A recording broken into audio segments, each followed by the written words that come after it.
Hi అండి, అందరికీ నమస్కారం. Telangana, Andhra, TET, DSC, APPSC groups అన్ని ఎగ్జామ్స్కి కూడా తెలుగు మెథడ్స్ చాలా ముఖ్యమైనటువంటి బిట్ అండి. దీనికంటే ముందు వీడియోలో భాషోత్పత్తి వాదాల గురించి వివరించాను. అలాగే ఇప్పుడు మాతృభాష నిర్వచనం. శిశువుకు మొదటి గురువు తల్లి, అంతే అంటారు కదండి. మొట్టమొదటి గురువు తల్లి. మరి ఇంట్లో ఉన్నప్పుడే, తల్లి దగ్గర ఉన్నప్పుడే కొన్ని నేర్చుకుంటాడు కాబట్టి నేర్పించేటువంటి ఆ తల్లి గురువుతో సమానం. తల్లి ఒడి నుండి తల్లి పాల ద్వారా సంక్రమించే భాష కావున దీనిని మాతృభాష అంటున్నారు. మరి తల్లి పాల భాష అంటారు. మాతృభాష అంటే తల్లి పాల నుండి వచ్చేటువంటి నేర్చుకునేటువంటి భాష అని అంటారు. అందుకే తల్లి ఒడి నుండి తల్లి పాల ద్వారా నేర్చుకునే భాషను మాతృభాష అంటాం. మాతృస్తన్యంతో పాటు మానవునికి అలవడిన భాష మాతృభాష. అనగా తల్లి ఉగ్గుపాలు నుండి సంక్రమించిందే మాతృభాష అని అర్థం. అందుకే మరి ఎవరికి ఏ భాష మాతృభాష అయినా కూడా అది ఈజీగా వస్తుంది. వేరొక భాష నేర్చుకోవాలన్నా కూడా పుట్టినప్పటి నుండి ఊహ బాగా తెలిసే వరకు పరిసరాల్లో అప్రయత్నంగా నేర్చుకునేది మాతృభాష. మనం ఎక్కడైతే పుట్టి ఆ చుట్టుపక్కల ఉన్న పరిసరాలకు అనుగుణంగా ఉండేటువంటి భాషను నేర్చుకునేది మాతృభాషగా చెప్తూ ఉంటారు. ఏ భాషను శిశువు అసంకల్పితంగా నేర్చుకుంటాడో, ఏ భాష ఇతర భాషలపై ప్రభావం చూపుతుందో ఆ భావన మాతృభాష అంటారు. అసంకల్పితంగా అంటే అనుకోకుండా, ఎవరి ఆధారం లేకుండా, ఏ ఆధారం లేకుండా మనం అనుకోకుండా మనం నేర్చుకునే భాషనే మాతృభాష అంటారు. తల్లిదండ్రులు, పోషకులు ఏ భాష పరిసరాలను నివసిస్తారో ఆ భాషను, ఏ భాషను శిశువు స్వతహాగా సులువుగా గ్రహిస్తాడో అదే అతని మాతృభాష. అంతే కదండి.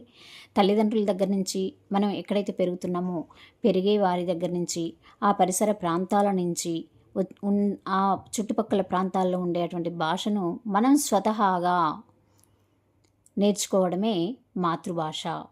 మాతృభాష అంటే స్వీయ భాష లేదా స్వంత భాష అని విద్యావేత్తల అభిప్రాయం. ఇది మరి పాఠ్యభాగ నిర్వచనం వచ్చేస్తే, మాతృభాష నిర్వచనానికి వస్తే, వ్యక్తి శైశవ దశ నుండి అంటే చాలా చిన్నతనం నుండి తన హావభావాలను, హాస్య క్రోధాలను, రాగాలను ఏ భాషా ముఖమున వ్యక్తపరచునో అదే అతని మాతృభాష. అతనికి తెలిసిన భాషలో, తన చుట్టుపక్కల ఉన్నటువంటి పరిసరాల నుండి నేర్చుకున్నటువంటి భాషలో ఆ భావాన్ని వ్యక్తీకరిస్తూ ఉంటాడు, తనకు వచ్చినటువంటి స్పందనల్ని. అదే మాతృభాషగా నిర్వచిస్తూ ఉంటారు. మాతృభాష నిర్వచనం చెప్పేటువంటి వాళ్ళు గొడవర్తి సూర్యనారాయణ గారు. ఈ గొడవర్తి సూర్యనారాయణ గారు ఏమన్నారు అంటే, వ్యక్తి శైశవ దశ నుండి తన హావభావాలను ఏ విధంగా అయితే ఎలాంటి సంజ్ఞల ద్వారా, ఎలాంటి భావనల ద్వారా పైకి వ్యక్తపరుస్తాడో, ఇతరులకు తెలియజేస్తాడో అది తన స్వంతమైనటువంటి మాతృభాష అని. అలాగే శిశువు తన అభిప్రాయాన్ని, సౌందర్య దృష్టిని, ఆనందానుభూతిని వ్యక్తం చేయడమే ఉపయోగపడే సహజ మాధ్యమం మాతృభాష.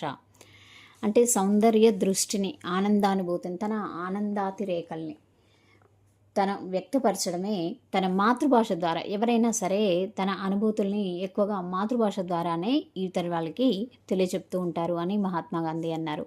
పరభాష ద్వారా నేర్చే విద్యా సోపానాలు లేని సౌధం లాంటిది. పరభాష ద్వారా నేర్చే విద్య అంటే ఫస్ట్ ఏది నేర్చుకోవాలన్నా కూడా మనం మాతృభాషనే ఉపయోగిస్తూ ఉంటాం.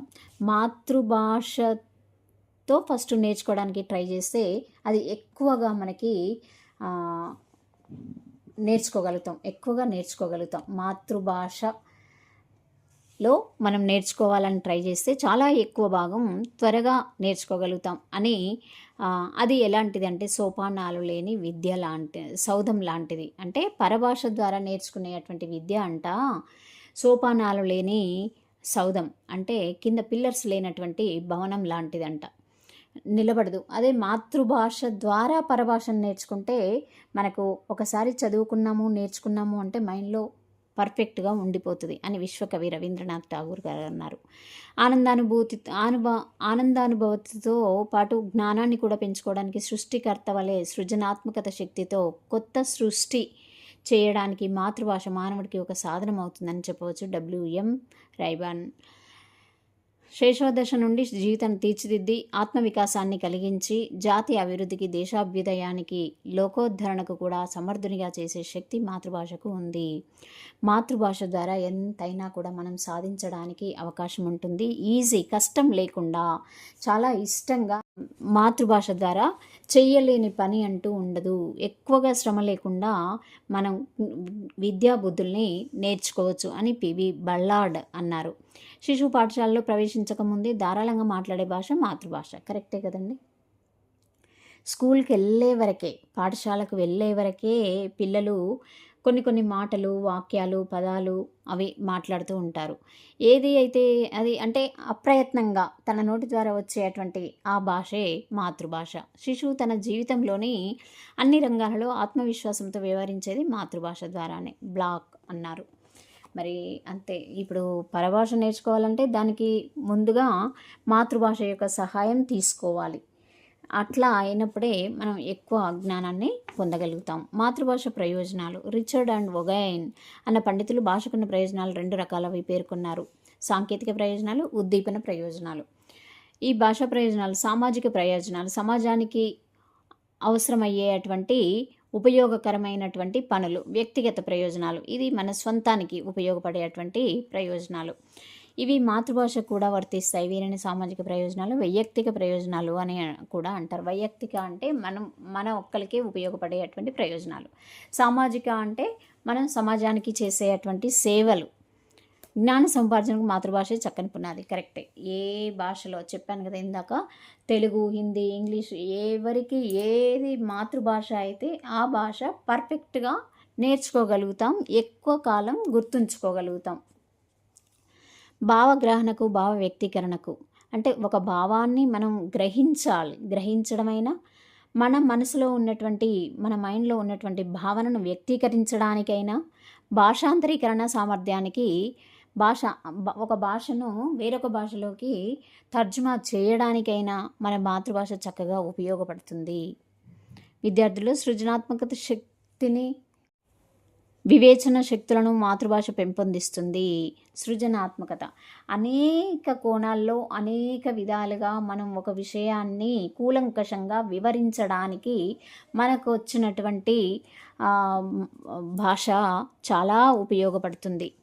ఉద్దీపన ప్రయోజనాలను రసానుభూతి, రసావిర్భావం, సృజనాత్మకతలను పెంపొందించడంలో మాతృభాష ప్రముఖ పాత్ర వహిస్తుంది.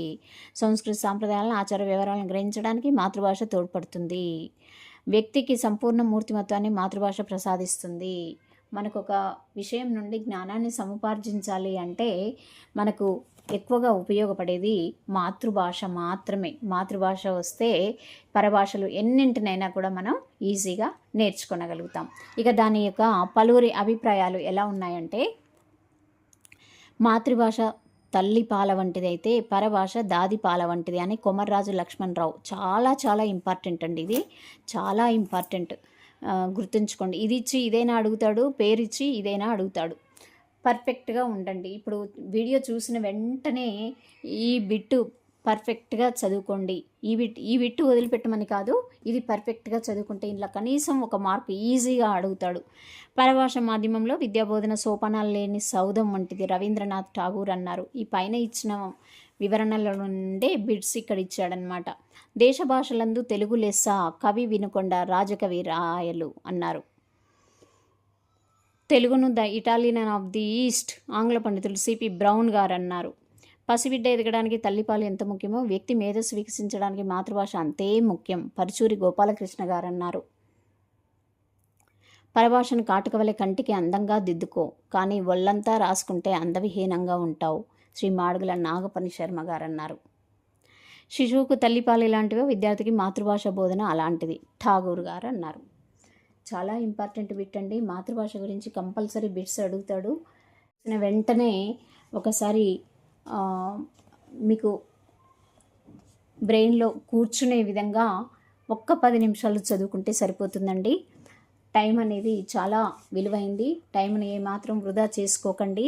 మాతృభాష నిర్వచనాలు ఈ వీడియోలో అయిపోయాయి కాబట్టి పర్ఫెక్ట్గా చదవండి. Please like, share, subscribe.